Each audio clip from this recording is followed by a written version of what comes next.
So I just had 4 quick points I wanted to make, which I'll echo what people have said already. And a couple of the points are about space and how we think about space and perhaps what space might even be, because a lot of these, the struggles and the clampdowns that are happening, the way that people are thinking of organizing, is deeply spatial. And by that I mean that it takes place in space, but it's also is productive of space. It makes space. So if we think of space as a process rather than space as an existing container, we start to think that space is made by particular activities. And then that allows us to think of a way that public space doesn't just exist, but public space is made through particular action. So a lot of the things that people are talking about tonight is a way of making space public. On the other hand, we can look at the kind of security clampdowns that are coming and think of that as a way of making private space, of privatizing space. And this becomes a kind of fundamental pole, I think, of the struggle in the way that it can be thought of. So it's a transformation of space. It's not just that public space gets used for something else later, but it gets transformed into privatized space. I think that's what Matt's really pointing towards, like, why do we need security guards in front of all of these different places? Why is this continual guarding of space happening? Why are these places always being restricted? Secondly, I want to point out that by clamping down on the use of public space, by privatizing public space, it limits who becomes understood as public. It limits what kinds of public can use space. And we already see that through all of the great points that people are making, how you get excluded from the public by doing particular things. Things as benign as wearing a t-shirt, things as benign as waving a sign. So again, any change in privatizing space changes who can use it and the notion of what publics are.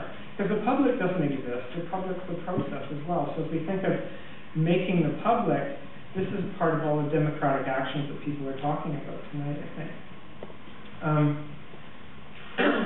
Thirdly, I just wanted to add a little bit more about this idea of neoliberalism.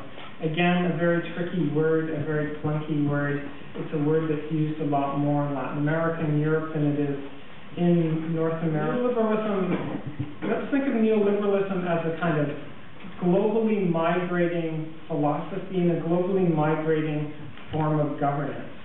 Start to see that neoliberalism becomes a governance that circulates globally and it gets picked up. So it comes from certain places and it lands down and it gets picked up by local governments. So it's global and local at the same time. So it's not unique to Vancouver.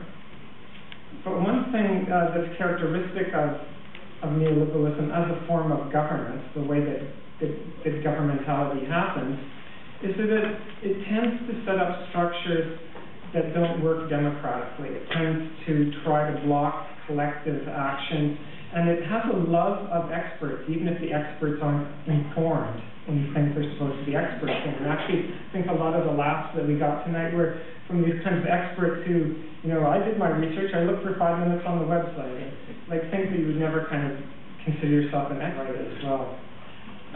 But after the Olympics are gone and all of the cameras are still here, what's left as well is a form of doing governance, a neoliberal form of making decisions. And that decision-making increasingly means asking certain experts their opinions. So if you want an opinion on whether it's a good time to buy a house or some sort of urban question, they turn to the condo king and they ask him, what's the condo king thing? They turn to an economist to say that gentrification is nothing to worry about. So I think that would be, unfortunately, the legacy of the games would be that there's a shift in the structure of how decision-making gets made within the city. I'm really happy that the people who are on the panel here have been totally on the ball on that, obviously, and totally persevering in actually asking for stronger forms of kind of participatory democracy. And then simply my last point is that tonight we've kind of been hovering around a little bit, but also zooming right into this notion of the idea of the right to the city. We've talked a little bit about David Harvey, who's an urban geographer, who's really picked up on the notion of the right to the city, and that the right of the city is not just the right to have access to public space, but really is the right to imagine the city in an image that you would like to see it happening. It's really also, it has this kind of imaginative engagement. There's some really good interviews with David Harvey on the web at redpepper.org. Pardon me for my teacherly moments here, but there's Harvey's drawing from this French philosopher Henri Lefebvre, who lived for a long time in Paris and really worked through all the different changes and eruptions in Paris. This is a really good introduction to Lefebvre's thought, simply called Henri Lefebvre, A Critical Introduction by Andy Merrifield. Really readable, really engaging. And what's so wonderful with Lefebvre is that for like 60 years of his life, he absolutely railed against the control of the city. He absolutely railed against the way that the textures of the city were being erased. He railed against the way that this kind of lack of imagination of the city was erasing all of this production of space, all of this from the ground up kind of activity. And I think Lefebvre is wonderfully inspirational at the moment, and will supply the exact kind of pointed analysis that adds to the kind of thing that we've been talking tonight. So pardon my teacherly moment, but